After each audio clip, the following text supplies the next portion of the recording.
مرحبا أهلا النوادي. Khotib yang hebat berikutnya Imam Ali bin Abi Thalib. Itu ahli pidato. Itu kalau pidatonya luar biasa, sehingga didokumentasikan kumpulan khutbah beliau dalam kitab Nahjul Balaghah. Dalam kitab Nahjul Balaghah di situ dituliskan beberapa khutbahnya Imam Ali bin Abi Thalib. Muhammad Abduh, seorang syekh di Mesir namanya Syekh Muhammad Abduh, mensyarahkan kitab Nahjah Balaghah. Beliau menyatakan selepas membaca khutbahnya Imam Ali, tidak ada manusia yang memiliki bahasa yang sangat tinggi sastranya, sangat indah susunannya, sangat fasih dalam penyampaiannya seperti Imam Ali bin Abi Thalib setelah Al-Quran dan Sunnah Nabi. Karena luar biasa.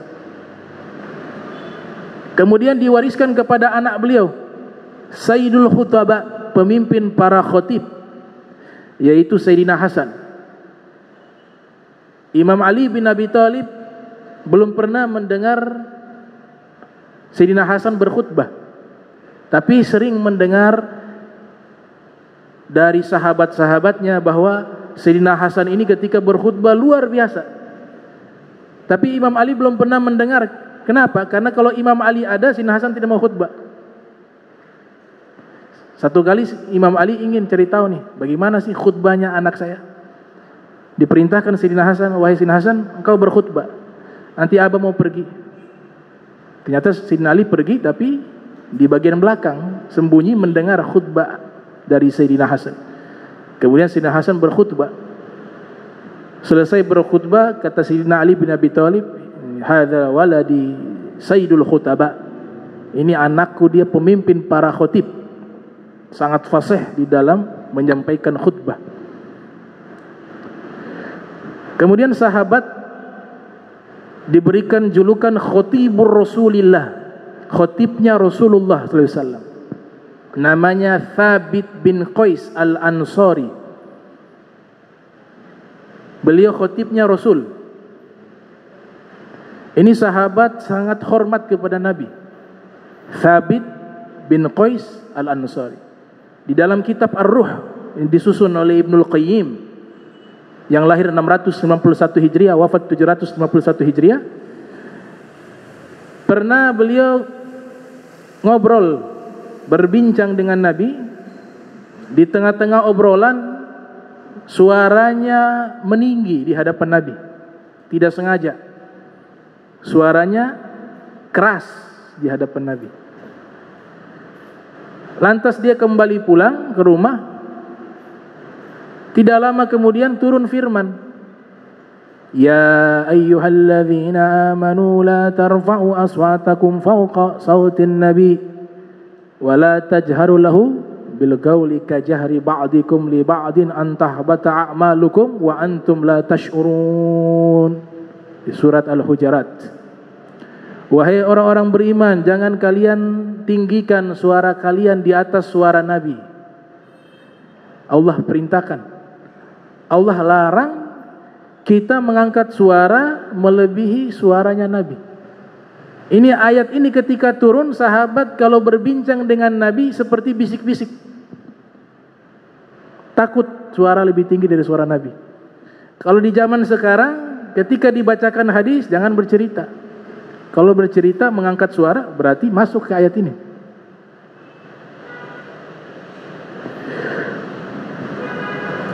Dan jangan keraskan suara di hadapan Nabi sebagaimana kalian keraskan kepada teman-teman kalian yang lain, sebagian di antara kalian lain. Kalau itu kalian lakukan, antahbata a'malukum wa antum la tash'urun. Kalian punya pahala amal ibadah semuanya terhapus. Bisa bayangkan mengangkat suara, pahala ibadah terhapus. Mengangkat suara di hadapan Nabi Muhammad SAW atau mengeraskan suara di hadapan Nabi Muhammad. Antahbata a'malukum wa antum la tash'urun.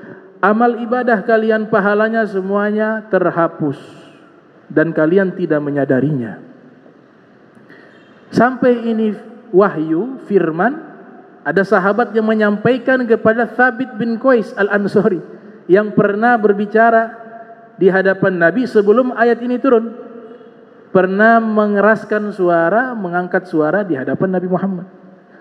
Maka dia menangis. Menangis, datang ke rumah Nabi minta maaf. Sampai di hadapan rumah Nabi, dia ketok itu pintu. Nabi keluar dari rumahnya melihat dalam keadaan menangis. Nabi bertanya, "Ma yubkik?" Apa yang membuat engkau menangis? "Ya Thabit, wahai Thabit." "Ya Rasulullah, saya mendengar ada firman turun, siapa yang mengangkat suaranya di atas suara Nabi dan mengeraskan suara di hadapan Nabi, maka seluruh amal ibadahnya terhapus. Saya pernah mengangkat suara lebih tinggi darimu. Saya pernah berbicara keras di hadapanmu. Saya khawatir saya termasuk di dalam firman tersebut." Kata Nabi, "Ya Thabit, anta lasta minhum." Engkau bukan golongan mereka, wahai Thabit. "Wa anta min ahlil jannah." Engkau adalah penghuni surga, kata Rasul SAW. Karena Nabi tahu ini beradab, berakhlak, beretika kepada Nabi. Cuma tidak sengaja. Selepas itu, kalau berbicara di hadapan Nabi, di saat ayat ini sudah turun, semuanya kalau bicara itu kayak bisik-bisik di hadapan Nabi. Sebagian gak mau bicara sudah. Jadi luar biasa Allah mendidik kita menghormati Rasulullah itu didikan yang sangat tinggi etika kita kepada Rasul SAW, dan Nabi berhak mendapatkan penghormatan itu karena Nabi besar.